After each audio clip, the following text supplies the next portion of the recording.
that's kind of the background on the Sphinx. Now let me just do a little summary of some of the stuff we've been talking about in here.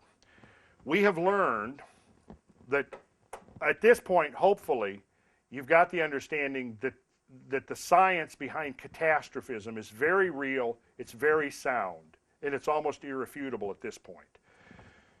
The other thing is that we know that there's, and we haven't really even gotten into this aspect of it yet, but it appears as if the catastrophes are cyclical or periodic in nature. And that the evidence for that is coming from two directions. One, the science is showing, just like, for example, I mentioned the layers of sapropel. It's very likely that as we get better and better dates on those layers of sapropel, we're going to see that there's a tempo at work there.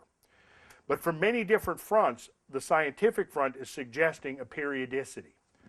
The ancient tradition also suggests a periodicity. And when we start talking about the concepts of the great year, now we're getting into the ancient notion of cyclical disasters. And what we're seeing now is that the ancient notion of disasters and the new catastrophism are converging into a single paradigm about Earth history. And the result being that it appears as if there is a regular ongoing tempo of catastrophes. We now know that human beings have lived through probably at least 10 or 12 catastrophes, which, if they were repeated today, could end civilization. We've also seen evidence that there was very advanced knowledge at the very dawning of recorded history. Now, up to this point, conventional science has dismissed derisively the idea of ancient civilizations, of having any scientific advancement or knowledge or whatever.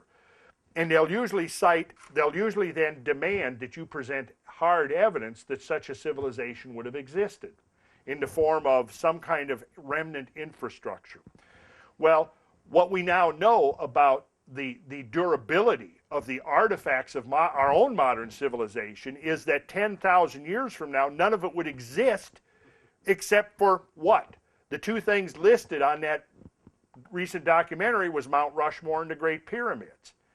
So, I mean, they're, interestingly and ironic, the Great Pyramids, if, like the legends say, you know, Sargon the king had foreknowledge that there was going to be this great event and a great flood, so he built the pyramid to last through that flood. Well, from what we've just talked about with the evidence for the scale of erosion on the Sphinx, there must have been some pretty damn extraordinary floods in northern Africa and in Egypt, you know, at the end of the last ice age. Now, if you had a normal building of blocks that were manageable by normal humans that might weigh up to, let's say at the top end, a half a ton or a ton, the kind of flood we're talking about isn't going to leave those rocks behind. When we look at the slides that you've seen of these big erratic boulders that were carried in the Snake River flood, some of those are probably 50 to 100 tons or more, you see? So how long would a 2-ton, even a 2-ton rock last in a flood flow like that? It would be completely swept away and destroyed, and you wouldn't be able to, if there was a remnant of it, you couldn't tell the difference between that and just a natural rock that had been caught up in the floodwaters. The only thing that's going to endure are the megalithic stones, the stones that are way big, 100 tons, 200 tons, or a structure that's still rooted as part of the bedrock like the Sphinx was. If we knew that there was going to be a massive flood coming through here, and we wanted to create a monument that could endure to that flood and serve as a marker for a future civilization, we could do no better than to carve a structure right out of the solid bedrock, just like Mount Rushmore is part of the actual mountain. Or the face on Stone Mountain. Sure, or the face on Stone Mountain. They didn't mention that, but that might actually still be there too as well. But you get the point. And all over the world, interestingly, we find in Cuzco, in Baalbek, on Malta, in Egypt, in England, we find these gigantic blocks of stone that would be totally inconsistent with any assumption that farmers, subsistence farmers, would be quarrying 100-ton blocks of stone. As a builder, I know that trying to move something that's 1,000 pounds is a major big deal.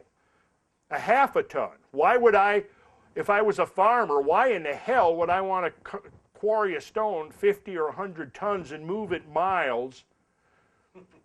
Well, I mean, it's clear to me, I think, that we're looking at the handiwork of some civilization that has existed and whose basically almost all trace of has disappeared, except for things like megaliths.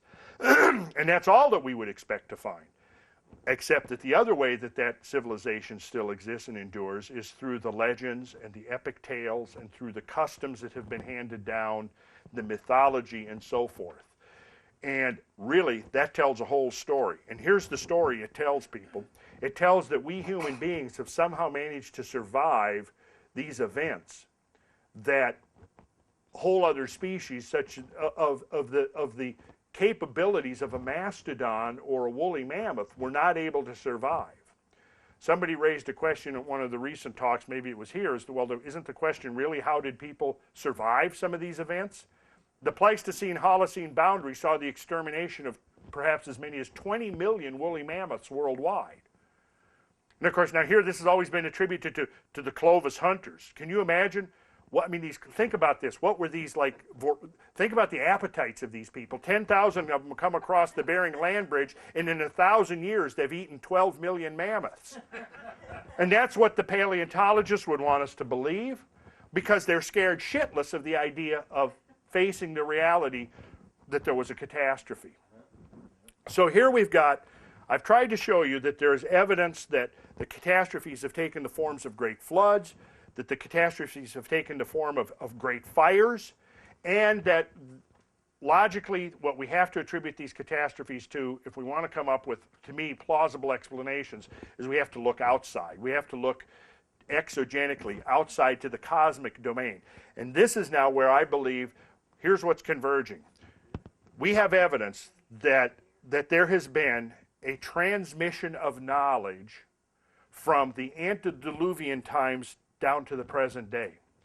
And I always liken this transmission of knowledge to an underground stream or an underground river, which occasionally surfaces, people can drink from it, and then it goes back underground again to conceal itself. But it's the same stream of knowledge, whether it was the knowledge and the know-how that built the Gothic cathedrals, or that built the Sumerian ziggurats, or the Great Pyramids, it's the single, or Stonehenge, or any of the rest. It's a single stream of knowledge coming from one ultimate source. Somebody who had advanced scientific knowledge, whose origins go way back so deep into the Ice Age that we don't even know where they are. Now, it brings us up the other question, which is the question that I want to start addressing from here on out, is what is this line of knowledge? How has it been preserved? Who's been responsible for preserving it? And what happened to these people? See, you have to understand that when you're looking at the Great Pyramid at the very dawn of civilization, here is advanced knowledge of geometry, astronomy, geodesy, engineering, etc., etc., etc. Perhaps the control and manipulation of energy, which is another thing we've basically just scratched the surface of, the possibility of that there being a science of energy control involving these great stones and involving the structure of the landscape and the passage of the heavens. If this is true, this is an extremely sophisticated knowledge. Perhaps knowledge that could be very important for our own future survival, if that's in fact what they were doing.